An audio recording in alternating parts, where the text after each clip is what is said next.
Hello बच्चों, welcome to केमी school. आज हम बात करने वाले हैं बनारस हिंदू यूनिवर्सिटी की कि अगर किसी को बीएचयू से बीएससी ऑनर्स केमिस्ट्री करनी है तो वो क्या एडमिशन प्रोसेस रहने वाला है, क्या सीट मैट्रिक्स है, आपको किन चीज़ों का ध्यान रखना है और एनईपी 2020 की वजह से क्या कोर्स स्ट्रक्चर में चेंजेस आए हैं, ये सब की बात करेंगे हम आज की वीडियो में। ठीक है, moving on to the next slide, हम बात करते हैं कि क्या ड्यूरेशन रहने वाली है। देखिए, सबसे पहले तो बीएचयू जो होता है ऑनर्स प्रोग्राम आपको ऑफर करता है केमिस्ट्री में, जिसकी ड्यूरेशन 4 ईयर्स रहती है। आप सभी को पता है कि एनईपी 2020 हमारे अब हर जगह पे अप्लाई होती है। ठीक है, तो इसकी वजह से क्या हो गया कि बीएचयू आपको दो तरीके के प्रोग्राम दे रहा है, एक केवल ऑनर्स, दूसरा ऑनर्स विथ रिसर्च। अब इन दोनों में डिफरेंस समझ लेते हैं। प्रोग्राम ड्यूरेशन दोनों का 4 ईयर्स ही रहने वाला, बच्चों इसमें बिल्कुल कंफ्यूज होने की ज़रूरत नहीं है।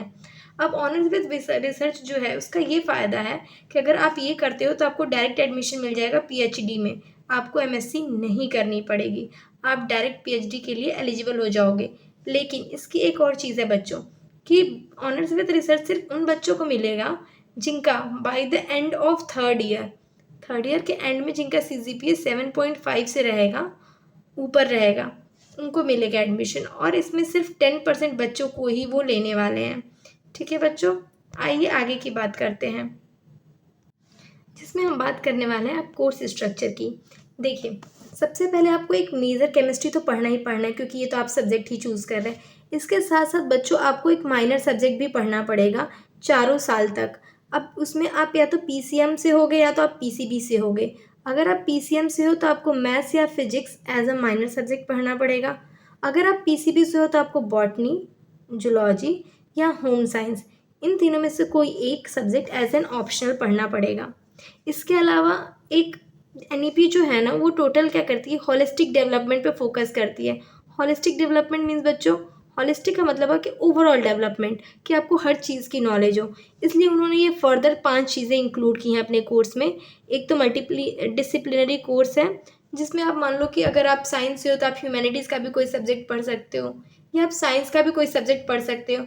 दूसरा स्किल इन्हेंसमेंट कोर्स है, उसके बाद एबिलिटी इन्हेंसमेंट कोर्स है, वैल्यू एडिंग कोर्स है, उसके बाद इंटर्नशिप है 2 साल की, जिससे कि आपको वर्किंग नॉलेज मिलेगी किसी भी फील्ड की।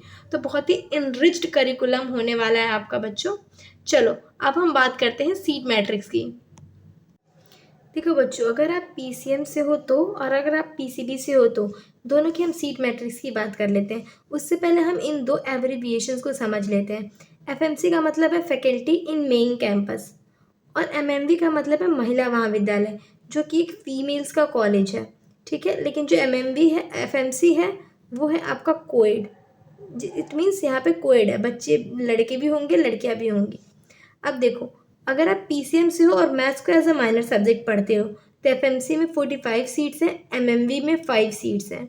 अगर आप फिजिक्स माइनर सब्जेक्ट पढ़ते हो तो आपके लिए मेन फैकल्टी कैंपस में 44 सीट्स हैं और एमएमवी में 5 सीट्स हैं। इसी तरह बच्चों, अगर आप माइनर सब्जेक्ट बॉटनी पढ़ते हो तो एफएमसी में 72 सीट्स हैं, एमएमवी में 25 सीट्स हैं। अगर आप जूलॉजी पढ़ते हो तो एफएमसी में 72 सीट्स हैं, एमएमवी में 25 सीट्स हैं। अगर आप एज अ होम साइंस को माइनर सब्जेक्ट पढ़ते हो तो वहाँ पे आपको 0 सीट्स मिलेंगी एफएमसी में, लेकिन एमएमवी में 18 सीट्स हैं। अभी दिस इज़ ऑल अबाउट बच्चा कि सीट मैट्रिक्स क्या है। आइए आगे चलते हैं। अब आप सबको लग रहा होगा कि ये तो सारी बातें हो गई, पर अभी हमें क्या करना है। तो अभी आपको क्या करना है, अभी आपने सीयूईटी का एग्ज़ाम दिया है, ठीक है, रिजल्ट्स आ चुके हैं। इसके अकॉर्डिंग नेक्स्ट वीक में, मोस्ट प्रोबेबली नेक्स्ट वीक तक, बीएचयू जो है अपना रजिस्ट्रेशन पोर्टल खोल देगी, जहाँ पे जाके आप रजिस्टर करके ये देख सकते हैं कि आपको कौन से कॉलेजेस मिलेंगे, कौन से क्या एप्लीकेबल है। अभी जो मैंने आपको इन्फॉर्मेशन दी है बच्चा, ये इन्फॉर्मेशन बुलेटिन से दी है मैंने, ठीक है, जो कि वेबसाइट पे अवेलेबल है। और भी कॉलेजेस हैं, जैसे साउथ कैंपस है बीएचयू के पास, जिसकी सीट का डिस्क्रिप्शन अभी तक उन्होंने नहीं दिया है। इसके अलावा ये तो मेन कैंपस की बात हो गई।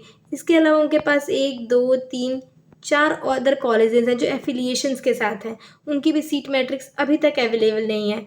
तो मे बी जब आप रजिस्ट्रेशन करें उस टाइम पे वो बताएं क्या सीट मैट्रिक्स है। टिल देन आपको पेशेंटली वेट करना है। बहुत ध्यान से अपना काउंसलिंग प्रोसेस, आपको बहुत अच्छे से अपने काउंसलिंग प्रोसेस में ध्यान लगाना है, ताकि आप कोई गलती ना करो जिसकी वजह से आपको बाहर होना पड़े। ठीक है बच्चों, अगर आप यहाँ तक आए हैं तो thank you for watching us. Do like, share and subscribe for more similar content.